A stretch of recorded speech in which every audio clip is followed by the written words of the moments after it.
إن الحمد لله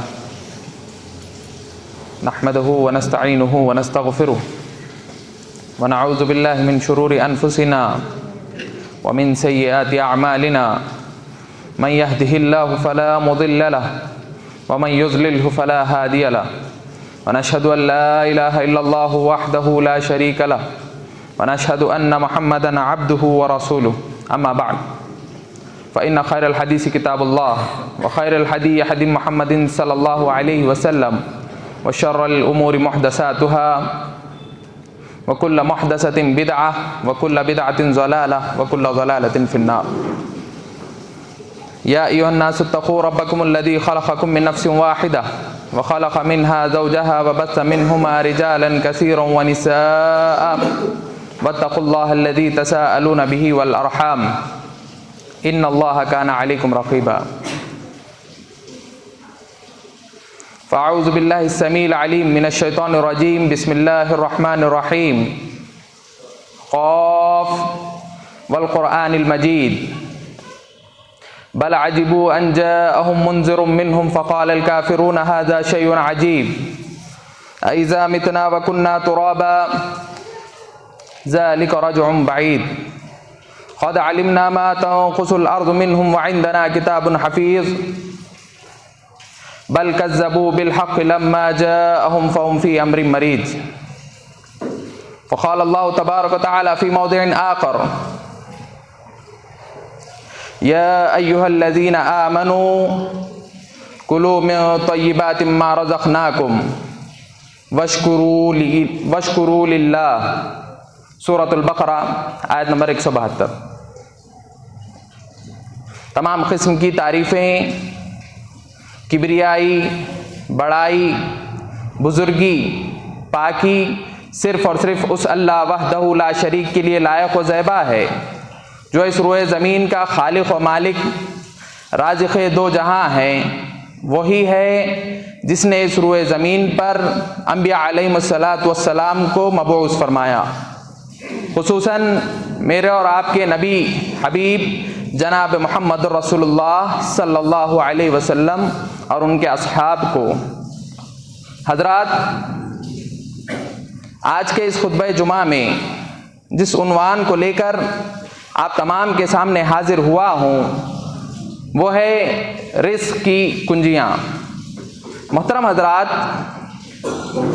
موجودہ معاشرے میں کسب حلال، رزق حلال کمانا یہ بہت ہی اہم اور بڑا مسئلہ ہے، کیونکہ آپ جس معاشرے میں زندگی گزار رہے ہیں وہ ایسا معاشرہ ہے جہاں پر اللہ رب العزت نے جہاں پر مال کی بے شمار فراوانی کی ہے، اسی کے برعکس دوسری طرف حرام کام کے لیے، حرام کام کے اسباب آپ کے لیے بآسانی مہیا ہیں. آپ کو اگر اس کا مشاہدہ کرنا ہے تو آپ اس چیز سے اندازہ لگا سکتے ہیں کہ آپ کے جو سوشل میڈیا پلیٹ فارم ہیں وہاں پر آپ دیکھیں ہر نئے دن ایک ایسا آپ کو ایڈ یا مشورہ دیا جاتا ہے جس میں آپ بآسانی حرام طریقے میں جا سکتے ہیں. آپ کو ایسا نمایاں پیش کیا جاتا ہے کہ بڑی چھوٹی سی رقم میں آپ کو جو ہے بڑے بڑے لون دیے جاتے ہیں. آپ دیکھتے ہیں اپنے سوشل میڈیا پلیٹ فارم پہ اس چیز کو دیکھیں، یا پھر آپ اپنے معاشرے میں اگر نظر ڈولائیں گے تو آپ کو معلوم ہوگا کہ بہت سارے ایسے لوگ ہیں جو سودی کاروبار بڑے ہی چھوٹی رقم پر کیا کرتے ہیں. یعنی آپ کو بڑی رقم دیں گے لیکن آپ سے واپسی میں بڑی ہی تھوڑی سی رقم پر آپ کو سود دینے کے لیے تیار ہیں. تو محترم حاضرین، ایسے وقت میں اگر کوئی بندہ حلال رزق کی تلاش کرتا ہے، حلال رزق کو تلاش کرنے کی کوشش کرتا ہے، تو پھر اللہ رب العزت نے ایسے بندے کے لیے بہت وعدے بتائے ہیں. اللہ رب العزت نے ایسے بندے کے لیے بہت ہی خوشخبریاں بتائی ہیں کہ اگر کوئی بندہ اس کو بڑے ہی آسان طریقے سے حرام چیز مل رہی ہو لیکن اس کے باوجود وہ بندہ اس چیز کو اختیار نہ کرے، چھوڑ دے اور اس کے برعکس حلال کمائی کی کوشش کرے، تو اللہ رب العزت نے اسے بڑے ہی اجر و ثواب کا حامل بتایا۔ ایسے وقت میں جب حرام کام انسان کو بڑے آسانی سے کرنے کا موقع ملتا ہے، لیکن اس کے باوجود بندہ اگر اس سے رک جاتا ہے، اللہ کے نبی صلی اللہ علیہ وسلم کی حدیث ہے کہ ایسے وقت میں جب ہر جگہ فتنے مبعوث ہو رہے ہیں، تو ایسے وقت میں جو ہے انسان اگر اپنے ایمان کو بچاتے ہوئے چلتا ہے تو یقیناً وہ گویا ایسے ہے جیسے اس نے اپنے آگ میں آگ کا انگارہ پکڑا ہوا ہے۔ تو محترم حاضرین، آئیے آج کے اس خطبہ جمعہ میں چند انہی باتوں پر میں آپ تمام کے سامنے گفتگو کروں گا کہ کیسے ایک بندہ رزق حلال کما سکتا ہے، اور اگر وہ کماتا ہے تو پھر اس کے لیے کیا اجر و ثواب ہے، آج میں آپ تمام کے سامنے بیان کرنے کی کوشش کروں گا۔ سب سے پہلی چیز تو یہ کہ خطبہ مسنونہ کے بعد سورہ بقرہ کی آیت نمبر 172 میں نے آپ تمام کے سامنے تلاوت کی۔ اس میں اللہ رب العزت بڑے ہی سلیس انداز میں جو ہے دو چیزوں کی طرف اشارہ کر رہا ہے، کہہ رہا ہے یا ایھا الذین آمنوا کلوا من طیبات ما رزقناکم۔ سب سے پہلی چیز اللہ رب العزت یہاں پر کیا کہہ رہا ہے کہ اے وہ لوگوں جو مجھ پر ایمان لے آئے، اللہ کے نبی صلی اللہ علیہ وسلم پر ایمان لے آئے، تو انہیں کیا کرنا چاہیے؟ حلال چیزوں میں، پاک چیزوں میں جو ہے انہیں کھانا چاہیے۔ کیا ہے پاک چیزیں؟ کیا ہیں وہ چیزیں جو اللہ رب العزت نے آپ پر حلال کی ہوئی ہیں۔ جیسے اس طرح نہ کرو جیسے کفار کیا کرتے تھے، کفار حرام چیزوں کو بھی اپنے اوپر حلال کر لیا کرتے تھے۔ کسی کا مال مار کر کھانا حلال نہیں ہے بلکہ حرام ہے۔ اسی طرح کوئی غیر اللہ کے نام پر اگر کوئی ذبیحہ کرتا ہے تو پھر وہ کھانا حرام ہے۔ تو ایسی چیزیں جو اللہ رب العزت نے تمہیں حلال کی ہیں، پاک کی ہیں، صرف اور صرف اللہ رب العزت کے نام پر ذبح کی ہوئی ہیں، ایسی چیزوں کو کھاؤ۔ اور اس کے بعد اسی آیت میں پھر دوسرے میں کہا وَاشْكُرُوا لِلَّهِ، اور اللہ رب العزت کا شکر ادا کرو۔ محترم حاضرین، ہم یہ تو کوشش کرتے ہیں کہ ہم کھائیں تو حلال چیزیں کھائیں، حرام چیزوں سے ہم بارہا بچتے ہیں، لیکن یہ جو قرآن کریم میں اللہ رب العزت نے اس آیت کریمہ میں کہا کہ وَاشْكُرُوا لِلَّهِ، اللہ رب العزت کا شکر ادا کرو، اس کو ادا کرنے میں بہت لوگ کمزور پڑ جاتے ہیں۔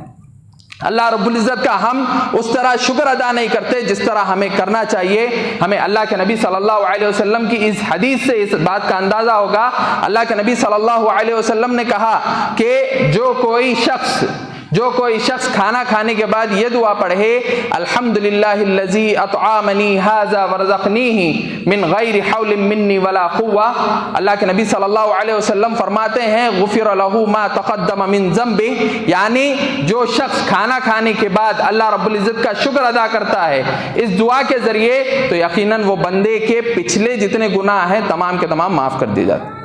اب محترم حضرات، یہاں پر ایک چیز غور کرنے کی یہ ہے کہ جب کبھی آپ یہ بات یاد رکھ لیں، یہ اصول ہے کہ جب کبھی کسی احادیث میں یہ کہا جاتا ہے غفر لہ ما تقدم من ذنبی، یعنی جو تمہارے پچھلے پورے گناہ ہیں یہ معاف کر دیے جاتے ہیں، اس کا مطلب یہ ہوتا ہے کہ آپ کے جو صغیرہ گناہ ہیں وہ معاف کیے جاتے ہیں، کیونکہ جو کبیرہ گناہ ہیں، جو بڑے گناہ ہیں، وہ صرف اور صرف ایک چیز سے معاف ہوتے ہیں، وہ کون سے ہیں؟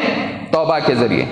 صغیرہ گناہ کیا ہیں؟ ایسے گناہ جو انسان سے بسا اوقات جانے انجانے میں ہو جاتے ہیں۔ مثال کے طور پر آپ کسی راستے پر جا رہے تھے، جاتے جاتے کسی غیر محرم پر آپ کی نظر پڑ گئی ہو، یا پھر ایسا گناہ جو آپ نے جان بوجھ کر نہ کیا ہو، قطعاً آپ کی نظر سے یا پھر آپ کے ہاتھ سے ہو گیا ہو، تو ایسے گناہ کو صغیرہ گناہ کہتے ہیں جو انسان جانے انجانے میں کر لیتا ہے۔ تو پھر ایسے گناہ اللہ رب العزت اس کے معاف کر دیتا ہے۔ صرف آپ کھانا کھانے کے بعد اگر یہ دعا پڑھتے ہیں، عموماً ہمارے اس میں ہر کوئی یہ دعا پڑھتے ہیں، تو یہ جب دعا ہم پڑھتے ہیں تو ہمیں اس کی فضیلت بھی جان لینی چاہیے کہ ہمارے جو پچھلے گناہ ہیں، جو صغیرہ گناہ ہم سے ہوئے ہیں، اللہ رب العزت انہیں معاف کر دیتا ہے۔ تو محترم حاضرین دیکھیں، ایک تو حلال رزق آپ کماتے ہیں، حلال رزق کھاتے ہیں، اور پھر جب اس پر شکر ادا کرتے ہیں تو یقیناً اللہ رب العزت آپ کے گناہوں کو بھی معاف کرتا ہے۔ اسی طرح اللہ کے نبی صلی اللہ علیہ وسلم نے رزق حلال کمانے کی ترغیب دیتے ہوئے کہا تھا کہ اگر کوئی بندہ بھوکا رہ سکتا ہے تو اسے چاہیے کہ وہ بھوکا رہ جائے، لیکن حرام کا لقمہ اس کے پیٹ میں نہیں جانا چاہیے۔ کیوں نہیں جانا چاہیے؟ آپ کو ایک بڑی اہم چیز بتاتا ہوا یہاں چلتا ہوں کہ اللہ کے نبی صلی اللہ علیہ وسلم کے پاس ایک شخص آیا اور اس نے آ کر اللہ کے نبی صلی اللہ علیہ وسلم سے یہ التجا کی کہ کہ اے اللہ کے نبی آپ مجھے کوئی ایسا عمل بتا دیں یا پھر کوئی ایسا عمل بتا دیں جس کی وجہ سے اگر میں دعا کروں تو اللہ رب العزت کے نزدیک میں محبوب ہو جاؤں اور میری دعائیں قبول کر لی جائیں۔ تو اللہ کے نبی صلی اللہ علیہ وسلم نے اسے کہا کہ تم جو رزق کماتے ہو، جو حلال کمائی کماتے ہو، جو کمائی تم کماتے ہو، وہ تمہارے پیٹ میں جب جائے تو صرف اور صرف حلال کا لقمہ آپ کی پیٹ میں جانا چاہیے۔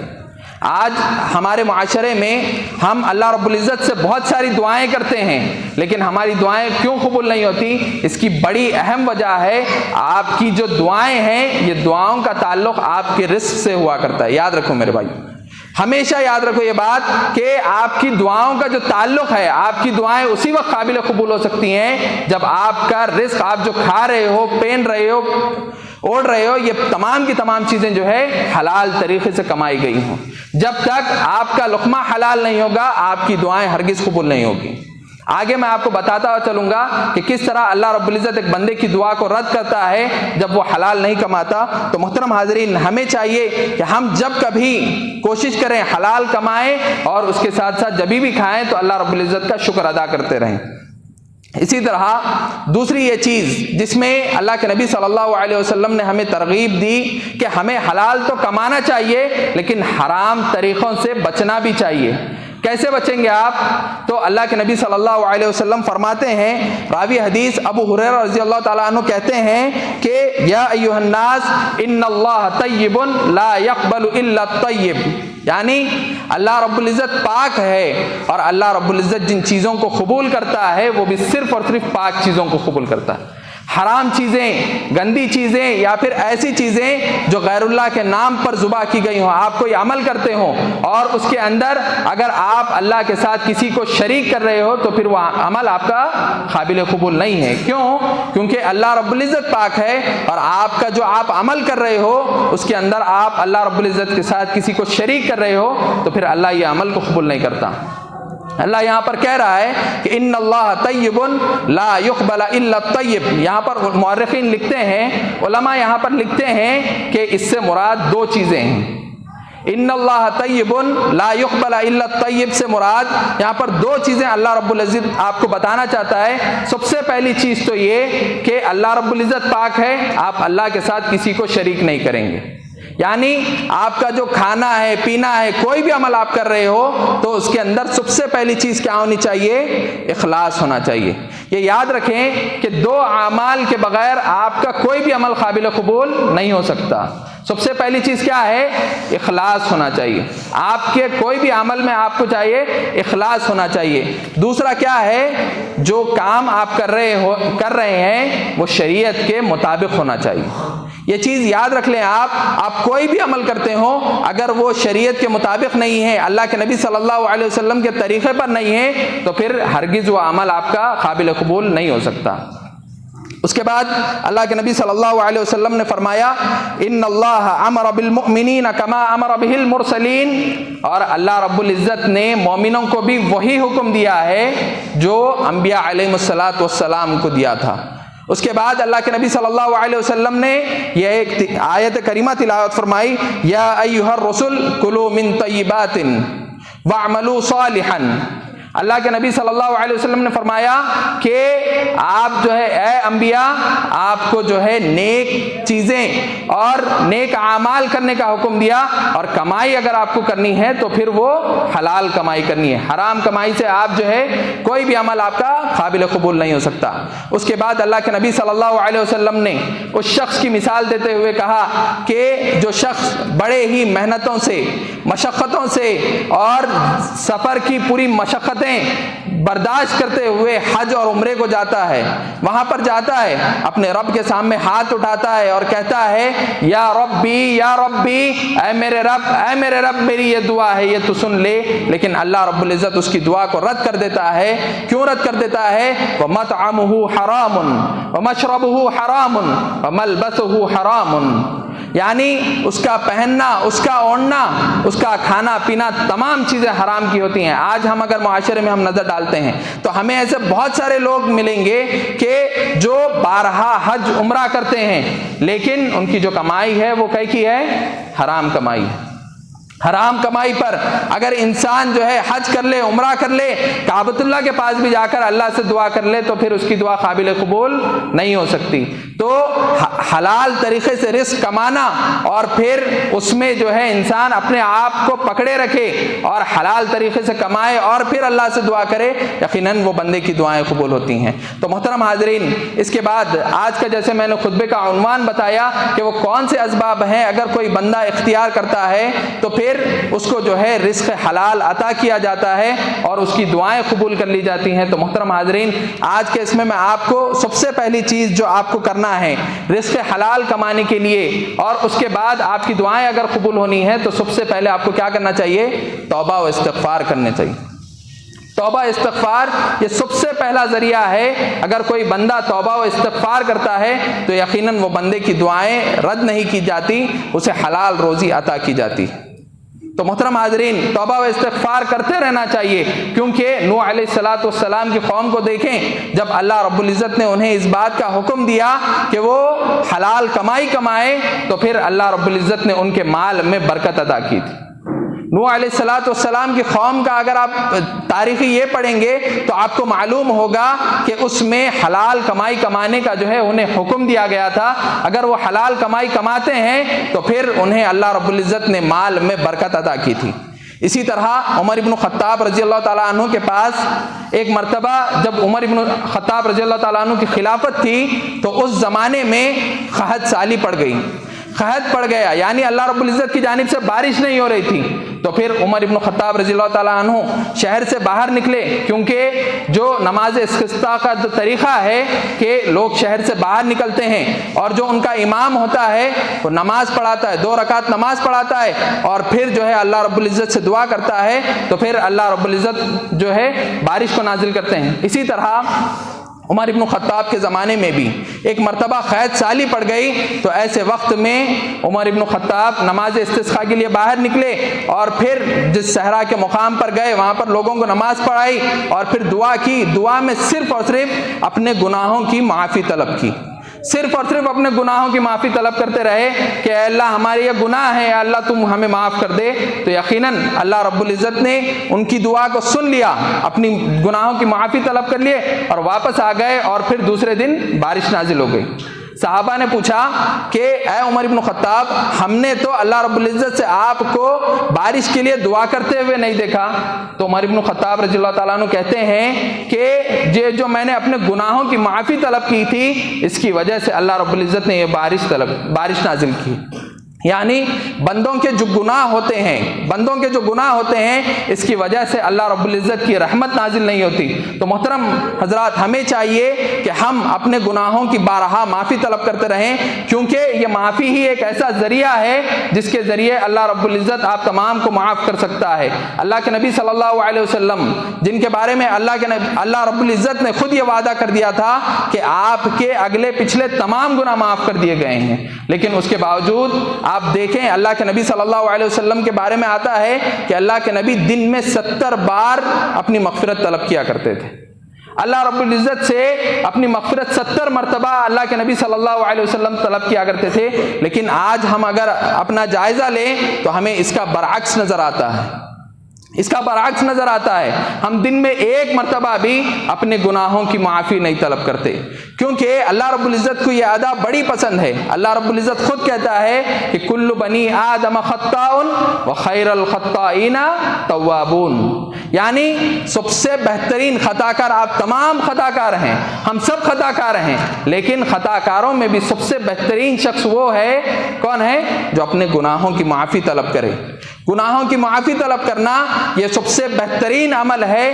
آپ کی زندگی میں اگر کوئی مشکلات ہیں، پریشانیاں ہیں، تو یقیناً آپ اللہ رب العزت سے اپنی مغفرت طلب کریں، یقیناً آپ کے مسائل حل ہو جائیں گے۔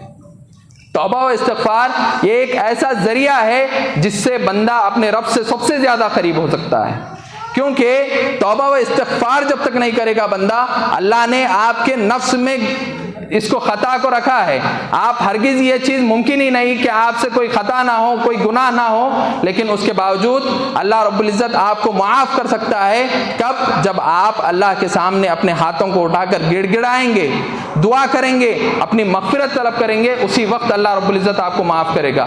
ورنہ اللہ رب العزت ہرگز آپ کو معاف کرنے والا نہیں ہے. اللہ رب العزت کی ذات اسی وقت معاف کرتی ہے جب بندہ سامنے سے سوال کرتا ہے, بندہ کوشش کرتا ہے اور کوشش کرتا ہے کہ اللہ اس کی دعا کو سنے اور اسے معاف کر دے. اللہ رب العزت کو یہ ادا بڑی پسند ہے کہ بندہ نیک اعمال کرتے رہے, نیک اعمال کرنے کی کوشش کرتے رہے, لیکن اس کے باوجود پھر اللہ کے سامنے اور کہے کہ اے اللہ میں بڑا گنہگار ہوں, میں بڑا خطا کار ہوں, میرے سے بڑی غلطیاں ہوتی ہیں, اللہ تو مجھے معاف کر دے. یہ اللہ رب العزت کو یہ ادا بہت ہی پسند ہے. اسی طرح محترم حاضرین, آپ دیکھیں کہ صحابہ اکرام ہمیشہ جب کبھی ان کے ساتھ کوئی غلطی ہوتی یا ان کے ساتھ کوئی معاملہ ہوتا, فوراً اللہ کی طرف رجوع ہوا کرتے تھے. اسی لیے آپ سنتے ہیں یہ واقعات, آپ بارہا سنتے ہیں کہ جب کبھی وہ صحابہ اکرام جب ایک چھوٹے سے لشکر, ایک چھوٹا سا لشکر جب کبھی جنگ لڑنے جاتا تو اللہ رب العزت انہیں فتح نصیب کر دیتا. اسی طرح جب وہ اللہ رب العزت سے کسی چیز کا سوال کرتے تو وہ چیزیں انہیں فوراً عطا کر دی جاتی. کیا وجوہات تھے؟ آج ہم اپنی زندگی میں دیکھتے ہیں کہ ہم بارہا اللہ رب العزت سے دعا کرتے ہیں, استغفار کرتے ہیں, دعائیں طلب کرتے ہیں, لیکن ہماری دعائیں قبول نہیں ہوتی. لیکن صحابہ اکرام کو آپ دیکھیں گے, ایک چھوٹی سی دعا وہ اللہ رب العزت کے سامنے ہاتھ اٹھاتے, اللہ رب العزت ان کی فوری دعا قبول کر لیتا.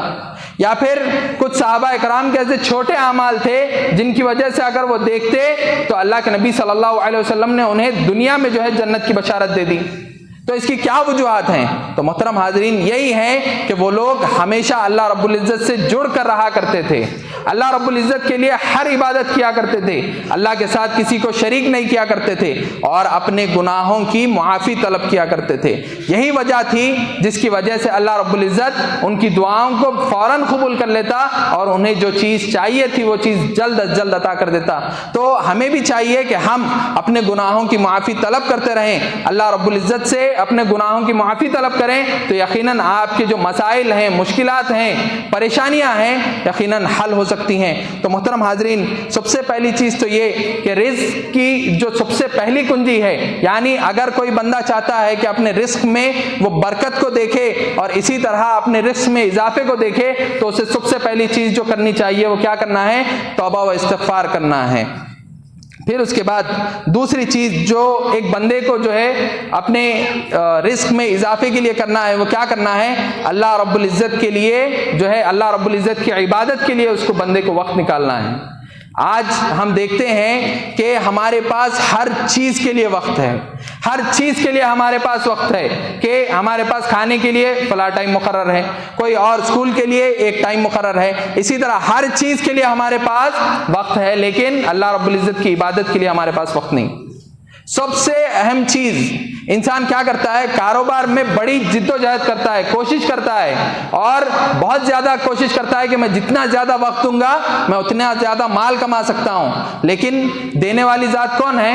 اللہ رب العزت کی ذات ہے. ہمارے پاس اس کے لیے وقت ہی نہیں ہے, ہمارے پاس اللہ رب العزت کے لیے وقت ہی نہیں ہے. اب اس کی عبادت کے لیے آپ دیکھیں, آپ اگر تاریخ کا جائزہ لیں, اسلاف کی کتابیں, اگر اسلاف کی تاریخ کو آپ پڑھیں گے تو آپ کو معلوم ہوگا کہ وہ لوگ کتنا زیادہ عبادت میں لگ کر رہا کرتے تھے.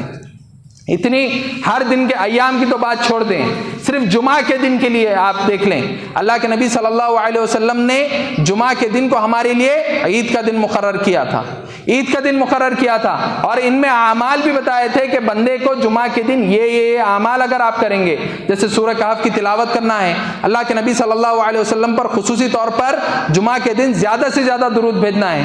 ہمارے پاس یہ چیزیں نہیں ہیں, ہم ان چیزوں پر عمل نہیں کرتے اور پھر شکوہ کرتے ہیں کہ ہمارے رزق میں کمی ہو گئی ہے, ہمارے مال میں برکت نہیں ہے. کئی سارے ایسے لوگ ہیں جو ہمیشہ یہ شکوہ اور شکایت کرتے ہیں کہ ہمارے مال میں برکت ہی نہیں ہے, مہینہ ختم ہونے سے پہلے ہماری تنخواہیں ختم ہو جاتی ہیں. محترم حضرات, ہمیں چاہیے کہ ہم اللہ رب العزت سے یہ تمام چیز کا سوال کریں, اللہ رب العزت کے لیے وقت دیں, اللہ کی عبادت میں وقت دیں, استغفار کریں, اپنے گناہوں سے توبہ کریں, تو یقیناً آپ دیکھیں گے آپ کے رزق میں برکت ہوگی, آپ کے رزق میں برکت ہوگی۔ برکت کسے کہتے ہیں؟ برکت کسے کہتے ہیں؟ یعنی آپ کو جو مال مل رہا ہے اتنا ہی مال ملے گا، لیکن وہ جلدی ختم نہیں ہوگا۔ آپ کو بے فضول کی جو خرچے ہیں وہ اللہ رب العزت آپ سے ہٹا دے گا۔ تو محترم حاضرین، ہمیں اللہ رب العزت کی عبادت کے لیے وقت نکالنا چاہیے۔ جو 5 وقت، دن کے 5 وقت جو نمازیں فرض ہیں، وہ تو وقت آپ کو ضروری طور پر دینا ہے۔ اس کے علاوہ بھی نفل عبادتیں کریں، اللہ رب العزت سے توبہ و استغفار کریں، یقیناً آپ اپنے رزق میں، اپنے مال میں برکت کو دیکھیں گے۔ اسی طرح ایک اور عمل، تیسرا عمل جو ہمیں اللہ رب العزت کی خوشنودی حاصل کرنے اور پھر رزق میں برکت کا باعث بنانے کے لیے کرنی ہے، وہ کیا ہے؟ صلہ رحمی۔ صلہ رحمی، صلہ رحمی یہ ایک ایسا عمل ہو گیا ہے آج ہمارے معاشرے میں۔ ہم دوست و احباب کے ساتھ بڑے اچھے اور اچھے طریقے سے رہتے ہیں، لیکن رشتہ داروں کے ساتھ ہمارا معاملہ ایک دم برعکس نظر آتا ہے۔ رشتہ داروں سے ہماری بالکل نہیں جمتی، لیکن دوست و احباب میں ہم بڑے اچھے ہیں، ہم ان پر مال خرچ کرتے ہیں، ان کے لیے ہماری ہر اچھائیاں ہیں، لیکن وہی اگر کوئی رشتہ دار ہو گیا تو رشتہ دار کے لیے ہمارے پاس جو ہے بڑی بغض ہے، بہت تکلیف پہنچی ہے ہمیں۔ ہمارے آبا و اجداد کے تب سے سنتے آ رہے ہیں کہ ہمارے رشتہ داروں نے ہمارے ساتھ ایسا کیا ایسا کیا۔ محترم حاضرین، ذرا اپنے دلوں کو نرم کریں اور پھر تمام کینہ کپٹ اپنے دل سے نکال دیں اور اللہ کے لیے ان کے ساتھ اچھے معاملات کریں، کیونکہ سب سے پہلے آپ کے جو حقدار ہیں آپ کے گھر والے ہیں۔ آپ کے گھر والے آپ کے رحم کے سب سے پہلے حقدار ہیں۔ اللہ کے نبی صلی اللہ علیہ وسلم نے بھی کہا تھا کہ سب سے بہترین جو ہے میں اپنے گھر والوں کے لیے ہوں۔ سب سے پہلے اپنے گھر والوں کے لیے آپ اچھے ہوں، اس کے بعد آپ کے رحم کے حقدار کون ہیں؟ آپ کے رشتہ دار ہیں، اس کے بعد دوست و احباب آتے ہیں۔ لیکن آج ہم کیا کرتے ہیں؟ ہر چیز یا تو ہمارے لیے، ہمارے گھر والوں کے لیے، رشتہ داروں کے لیے ہمارے پاس کوئی یہ نہیں ہے۔ اللہ کے نبی صلی اللہ علیہ وسلم نے صلہ رحمی کرنے پر اتنا ابھارا ہے کہ اللہ کے نبی صلی اللہ علیہ وسلم کی ایک حدیث ہے، اللہ کے نبی صلی اللہ علیہ وسلم بیان فرماتے ہیں کہ جو کوئی شخص رشتہ داری کو توڑ دیتا ہے، قطع رحمی کرتا ہے، تو پھر اللہ رب العزت اس سے رشتہ توڑ لیتا ہے۔ اللہ اکبر، ذرا غور کرنے کا مقام ہے۔ اللہ کے نبی صلی اللہ علیہ وسلم کی ایک اور حدیث ہے جس میں اللہ کے نبی صلی اللہ علیہ وسلم نے فرمایا کہ لا يدخل الجنت قاطع، رشتہ داری کو توڑنے والا شخص جنت میں داخل نہیں ہوگا۔ آج ہم جو نیک اعمال کر رہے ہیں، اچھے اعمال کر رہے ہیں، لوگوں کے ساتھ اچھا معاملات کر رہے ہیں، اللہ رب العزت کی راہ میں کچھ خرچ کر رہے ہیں، کس لیے کر رہے ہیں؟ تاکہ ہمیں جنت حاصل ہو جائے۔ جنت حاصل کرنے کے لیے ہم یہ تمام عمل کر رہے ہیں، لیکن اللہ رب العزت کہتا ہے کہ لا يدخل الجنت قاطع، رشتہ داری کو توڑنے والا شخص جو ہے جنت میں داخل نہیں ہوتا۔ تو محترم حضرات، اگر کوئی شخص یہ دیکھتا ہے کہ وہ اپنے رزق میں برکت کو نہیں پاتا تو اسے چاہیے کہ یہ تمام چیزیں وہ دیکھے۔ اسے چاہیے کہ سب سے پہلے وہ یہ دیکھے کہ کیا میں اللہ رب العزت سے اپنے گناہوں کی معافی طلب کر رہا ہوں؟ گناہ کی معافی کیا میں اللہ رب العزت سے اپنی طلب کر رہا ہوں؟ سب سے پہلے یہ دیکھے۔ ہاں، اگر وہ اپنے گناہوں کی معافی طلب کر رہا ہے تو پھر اسے چاہیے کہ وہ یہ دیکھے کہ کیا میں اللہ رب العزت کے لیے، اللہ رب العزت کی عبادت کے لیے کیا میرے پاس وقت ہے۔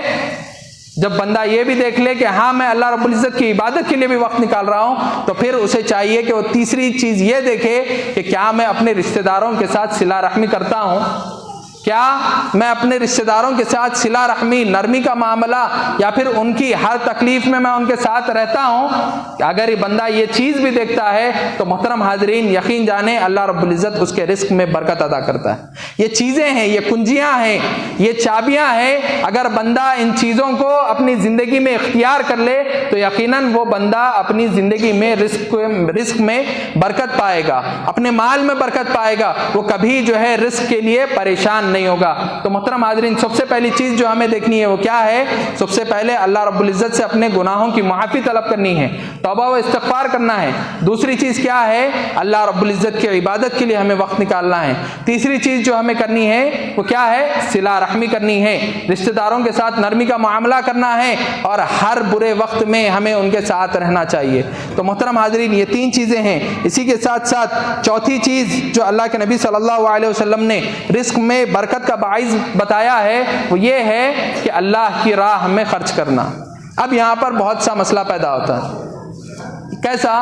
پہلے ہمیں یہ شکایت ہے کہ ہمارے مال میں برکت نہیں ہے، ہمیں جو مال مل رہا ہے وہ بہت کم ہے، ہمارے رزق جو ہے وہ بہت کم ہے، اس کے ساتھ پھر ہم اس میں سے بھی نکال کر جو ہے اللہ کی راہ میں خرچ کریں۔ یہ سب سے اہم اور مشکل مسئلہ ہوتا ہے کہ بندہ چاہتا تو ہے کہ میں اللہ کی راہ میں خرچ کروں، لیکن جب وہ پھر اپنے آپ کو دیکھتا ہے، اپنے حالات کو دیکھتا ہے، تو پھر کہتا ہے کہ بھائی میرے پاس استطاعت نہیں ہے۔ محترم حضرات، آپ یقین جانیں کہ اللہ رب العزت کی جو ہدایت ہے، اللہ رب العزت کی جو توفیق ہے، توفیق کا مطلب کیا ہے آپ جانتے ہیں؟ اللہ ہمیں اہدنا الصراط المستقیم، جو ہم کہتے ہیں کہ ہم سیدھے راستے پر ہمیں پہنچا دے، اور ہم یہ چاہتے ہیں کہ اللہ رب العزت ہمیں نیک توفیق عطا کرے۔ جیسے ہم عموماً دعاؤں میں سنتے ہیں نا، اے اللہ ہمیں نیک توفیق عطا فرما، اے اللہ ہمیں وہ کام کرنے کی توفیق عطا فرما۔ توفیق کا اصل مطلب کیا ہے آپ جانتے ہیں؟ جب کوئی آپ کے سامنے کسی چیز کا اعلان کیا جاتا ہے، جیسے مسجد میں کسی چیز کی اپیل کی گئی کہ فلاں یہ جو ہے آپ جو ہے صدقہ کریں ان کے حق میں، کیونکہ یہ بہت زیادہ معذور ہیں، یا پھر جو بھی آپ کے سامنے کہا جاتا ہے، آپ کے دل میں یہ خواہش ہوتی ہے کہ میں کچھ نہ کچھ پیسے نکال کے جو ہے ان کو دے دوں، لیکن جیسے ہی اعلان سنتے ہیں آپ کے دل میں خواہش ہوئی، لیکن جیسے ہی آپ نے جیب میں ہاتھ ڈالا اور آپ نے دیکھا کہ میرے پاس صرف 100 روپے ہیں، اور پھر آپ کے ذہن میں یہ خیال آتا ہے کہ مجھے 100 روپے میں یہ کرنا ہے، یہ کرنا ہے، گھر کو سودا لے کے جانا ہے، بہت ساری چیزیں آپ کے ذہن میں آ جاتی ہیں۔ پھر اس کے بعد آپ کیا کرتے ہیں؟ ٹھیک ہے میرے پاس پیسے نہیں ہے، چھوڑ دیتے ہیں۔ اصل تو اللہ رب العزت سے جب آپ توفیق کی دعا مانگتے ہیں، یہی ہے کہ آپ نے دل میں ارادہ تو کیا، لیکن آپ وہ عمل کر نہیں سکے۔ کیوں؟ آپ کا جو ارادہ تھا وہ مصمم نہیں تھا، مضبوط نہیں تھا۔ آپ کا جب ارادہ مضبوط ہوگا اور آپ وہ چیز نکال کر اللہ کی راہ میں خرچ کر دیں گے، اور اس کا مطلب یہ بھی نہیں ہے کہ آپ اپنا پورا مال نکال کے اللہ کی راہ میں خرچ کریں، بلکہ آپ سے جو بن پڑتا ہے آپ دیں، یقیناً اللہ رب العزت آپ کو جو ہے آپ کے مال میں برکت عطا کرے گا۔ یہ توفیق ہے، یہ اللہ رب العزت کی جانب سے توفیق دی جاتی ہے، کسی بندے کو نیک کام سن لے اور اس کے بعد وہ عمل بھی کر لے، یہ اللہ رب العزت کی حقیقی توفیق ہے۔ ہمیں اپنی دعاؤں میں یہ بھی جو ہے مانگنا چاہیے، اے اللہ تو مجھے ایسی توفیق عطا فرما کہ میں جو عمل سوچوں، کوئی نیک عمل میں سوچوں تو اسے پورا پائے تکمیل تک پہنچا سکوں۔ اللہ رب العزت سے بندے کو یہ بھی دعا کرنی چاہیے کہ اے اللہ ہمیشہ جب کبھی میرے سامنے کوئی نیک کام آئے تو یقیناً میں اس میں سب سے بڑھ چڑھ کر حصہ لوں۔ یہ انسان کو اللہ رب العزت سے دعا کرنی چاہیے، یعنی اور اگر کوئی بندہ اللہ رب العزت کی راہ میں خرچ کرتا ہے تو یہ اللہ رب العزت کا وعدہ ہے کہ اللہ رب العزت اس سے اسے بہتر عطا کرتا ہے۔ کیوں؟ اللہ رب العزت جب کبھی کسی بندے سے کوئی چیز لیتا ہے تو یقیناً اس سے بہتر چیز اسے عطا کرتا ہے۔ یہ بندے کا ایمان ہونا چاہیے۔ اصل یہ تمام چیزیں جو ہیں یہ ہمارے ایمان پہ ٹکی ہوئی ہیں۔ اگر ہمارا ایمان مضبوط ہو جائے اور اللہ رب العزت پر توکل اگر ہمیں آ جائے تو یقیناً پھر ہم بھی جو ہے اپنے اندر صحابہ اکرام جیسا ایمان پیدا کر سکتے ہیں۔ یہ ایمان ہی ہے جس نے صحابہ اکرام کو دنیا میں رہتے ہوئے جنتی بنا دیا۔ یہ اللہ رب العزت پر توکل تھا ان کا کہ مکہ سے وہ نکل رہے ہیں بغیر کسی مال کے، صرف اور صرف کس کے لیے؟ اللہ رب العزت کے لیے، صرف اور صرف اللہ رب العزت کی رضا کے لیے وہ مکہ سے بغیر کسی سامان کے نکلتے ہیں۔ کچھ ہی سال میں اللہ رب العزت نے انہیں ان کے مال سے زیادہ عطا کیا تھا۔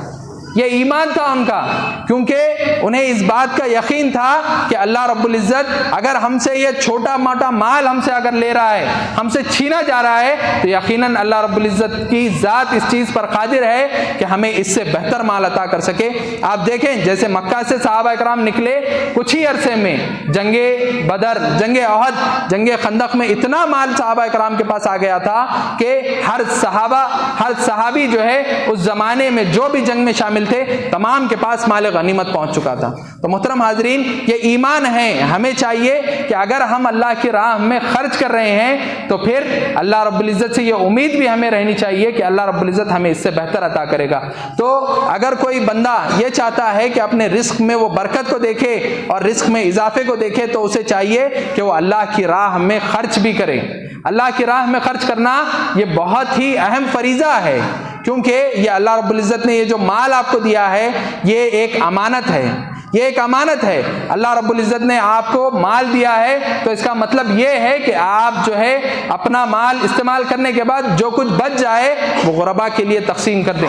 اللہ کے نبی صلی اللہ علیہ وسلم کی زندگی آپ دیکھیں گے, یہ اللہ کے نبی صلی اللہ علیہ وسلم کی زندگی ہمارے لیے اس میں سب سے بہترین اسوہ اور نمونہ ہے کہ اللہ کے نبی صلی اللہ علیہ وسلم کے پاس ایک سونے کا ڈھیلا تھا جو اللہ کے نبی صلی اللہ علیہ وسلم کو صدقہ کرنا تھا. اللہ کے نبی صلی اللہ علیہ وسلم نماز پڑھا رہے تھے, نماز پڑھا کر جیسے ہی فارغ ہوئے اللہ کے نبی صلی اللہ علیہ وسلم فوراً گھر میں گئے اور اللہ کے نبی صلی اللہ علیہ وسلم کو یاد آیا کہ یہ جو سونے کا ڈھیلا ہے یہ مجھے صدقہ کرنا ہے. تو پھر اللہ کے نبی صلی اللہ علیہ وسلم فوراً گھر میں گئے, سونے کا ڈھیلا لیا اور اس کو صدقہ کر دیا. اور اس کے بعد صحابہ اکرام نے پوچھا ہے کہ اللہ کے نبی آپ اتنا جلدی کیوں گئے؟ تو اللہ کے نبی صلی اللہ علیہ وسلم نے فرمایا کہ یہ جو صدقے کا جو چھوٹا سا ڈھیلا ہے یہ بھی ایسا نہ ہو کہ ایک رات میرے پاس رک جائے. تو محترم حاضرین, آج ہم سوچتے ہیں کہ سال و سال کی مال و دولت ایک ہی اس میں جمع کر کے رکھ لیں, لیکن اللہ رب العزت نے آپ کے مقدر میں جتنا رکھا ہے اللہ رب العزت آپ کو اتنا ہی عطا کرے گا. تو ہمیں چاہیے کہ ہم جب کبھی اپنے رزق میں تنگی کو دیکھیں تو کچھ چیزوں پر غور کریں کہ کس وجہ سے ہمارے رزق میں کمی ہو رہی ہے, یا پھر ہمارے کاروبار کم پڑے ہوئے ہیں اور ہمیں مال بس نہیں ہو رہا ہے. تو پھر ہمیں چاہیے کہ ایک بندے کو چاہیے کہ وہ ان چیزوں پر غور کرے کہ کہیں وہ اللہ رب العزت سے اپنے گناہوں کی معافی تو طلب نہیں کر رہا ہے.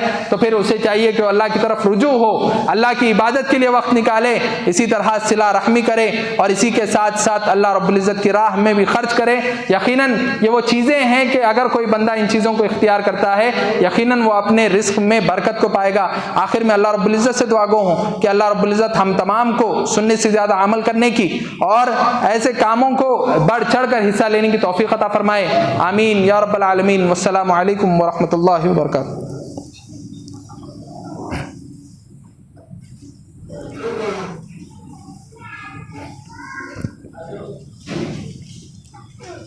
ان الحمد للہ نحمده ونستعینه ونستغفره ونعوذ باللہ من شرور انفسنا ومن سیئات اعمالنا من يهده الله فلا مضل له ومن يضلل فلا هادي له واشهد ان لا اله الا الله وحده لا شريك له ونشهد ان محمدا عبده ورسوله. اما بعد فان خير الحديث كتاب الله وخير الهدي هدي محمد صلی اللہ علیہ وسلم. محترم حضرات, جیسا کہ آپ تمام جانتے ہیں آج کا جو دن ہے وہ جمعہ کا دن ہے, اور جمعہ کے دن کچھ فضیلتیں اللہ کے نبی صلی اللہ علیہ وسلم نے ہمیں بتائی ہیں کہ ان چیزوں کو اگر کوئی بندہ جمعہ کے دن کرتا ہے تو اسے ہی بڑا ہی اجر و ثواب عطا کیا جاتا ہے. ان میں سے چند چیزوں کو میں آپ تمام کے سامنے بیان کروں گا. سب سے پہلی چیز تو یہ کہ اللہ کے نبی صلی اللہ علیہ وسلم نے ہمیں جمعہ کے دن سورہ کہف کی تلاوت کرنے کی ترغیب دلائی ہے. یعنی سورۃ الکہف اگر کوئی بندہ اس جمعہ کو تلاوت کرتا ہے, یعنی جو سورہ کہف ہے وہ مکمل طور پر جمعہ کے دن اگر کوئی بندہ پڑھ لیتا ہے تو اللہ کے نبی صلی اللہ علیہ وسلم نے اس شخص کے بارے میں کہا کہ اگلے جمعہ تک, آنے والے جمعہ تک اس کی زندگی میں نور سے بھر دیا جائے گا. اسی طرح اللہ کے نبی صلی اللہ علیہ وسلم نے ایک اور حدیث میں فرمایا کہ اس کے اگلے جمعہ تک آنے والے جو گناہ ہیں وہ بھی جو ہے اللہ رب العزت اسے معاف کر دے گا. تو محترم حاضرین, جمعہ کے دن سورہ کہف پڑھنے بمشکل میں سمجھتا ہوں 15 سے 20 منٹ آپ کو لگیں گے. اگر کوئی بندہ ہر جمعہ یہ عمل شروع کر لے تو یقیناً وہ گویا ہر ایک جمعہ سے لے کر دوسرے جمعہ تک جو ہے اپنے جو صغیرہ گناہ ہوتے ہیں اللہ رب العزت سے اسے معافی مل جائے گی. تو اسی طرح دوسرا عمل جو جمعہ کے دن اللہ کے نبی صلی اللہ علیہ وسلم نے ہمیں کرنے کی ترغیب دلائی ہے وہ کیا ہے؟ درود. اللہ کے نبی صلی اللہ علیہ وسلم پر کثرت سے درود ہمیں بھیجنا چاہیے, اور خصوصاً جمعہ کے دن جو ہے زیادہ سے زیادہ ہمیں چاہیے کہ ہم اللہ کے نبی صلی اللہ علیہ وسلم پر درود بھیجیں. اس کی فضیلت اللہ کے نبی صلی اللہ علیہ وسلم نے یہ بتائی کہ اگر کوئی بندہ ایک مرتبہ جو ہے اللہ نبی اکرم صلی اللہ علیہ وسلم پر درود بھیجتا ہے نا, تو پھر اللہ رب العزت اس پر 10 رحمتیں نازل کرتے ہیں اور 10 مشکلات اس کی جو ہے ختم کر دیتے ہیں۔ تو محترم حاضرین، یہ رحمتیں ہی ہیں جس کی وجہ سے آج ہم اللہ کی رحمت کی وجہ سے جو ہے یہاں پر ٹھہرے ہیں، ورنہ ہماری اتنی خطائیں ہیں کہ اللہ رب العزت ہمیں ایک دن میں جو ہے برباد کر سکتا ہے، لیکن یہ اللہ کا رحم ہے جس کی وجہ سے آج ہم یہاں پر ٹھہرے ہیں۔ یا پھر ہمارے جو گناہ ہیں اس کی وجہ سے، اس کے باوجود بھی اللہ رب العزت کا رحم اس پر غالب ہے اور اللہ رب العزت ہم پر رحم فرماتا رہتا ہے۔ تو محترم حاضرین، جمعہ کے دن کثرت سے اللہ کے نبی صلی اللہ علیہ وسلم پر ہمیں درود بھیجنا چاہیے۔ وقت کافی ہو چکا ہے اور اسی کے ساتھ ساتھ کئی سنتیں ہیں، اور بھی آپ جیسا جیسا جمعہ سنتے جائیں گے آپ کو معلوم ہوں گے کہ جمعہ کی کیا کیا فضیلتیں ہیں اور کیا کیا سنتیں اس میں کرنی چاہیے۔ فی الحال کے طور پر ایک سب سے پہلی چیز سورہ کہف کی تلاوت، اور دوسرا جو ہے اللہ کے نبی صلی اللہ علیہ وسلم پر درود بھیجنا۔ یہ دو سنتیں تو اللہ کے نبی صلی اللہ علیہ وسلم نے ہمیں بتائی ہیں، ہمیں چاہیے کہ ہم اس پر عمل کرنے کی کوشش کریں۔ آخر میں اللہ رب العزت سے دعا گو ہوں کہ اللہ ہم تمام کو سننے سے زیادہ عمل کی توفیق عطا فرمائے۔ اللہم صلی علی محمد وعلی آل محمد کما صلیت علی ابراہیم وعلی آل ابراہیم انک حمید مجید۔ اللہم بارک علی محمد وعلی آل محمد کما بارکت علی ابراہیم وعلی آل ابراہیم انک حمید مجید۔ عباد اللہ رحمنی ورحمکم اللہ، ان اللہ یأمرکم بالعدل والاحسان وایتاء ذی القربى وینہی عن الفحشاء والمنکر والبغی یعظکم لعلکم تذکرون۔ اذکروا اللہ یذکرکم وادعوہ یستجب لکم ولذکر اللہ تعالی اولا جل و اکبر واتم قم للصلاۃ۔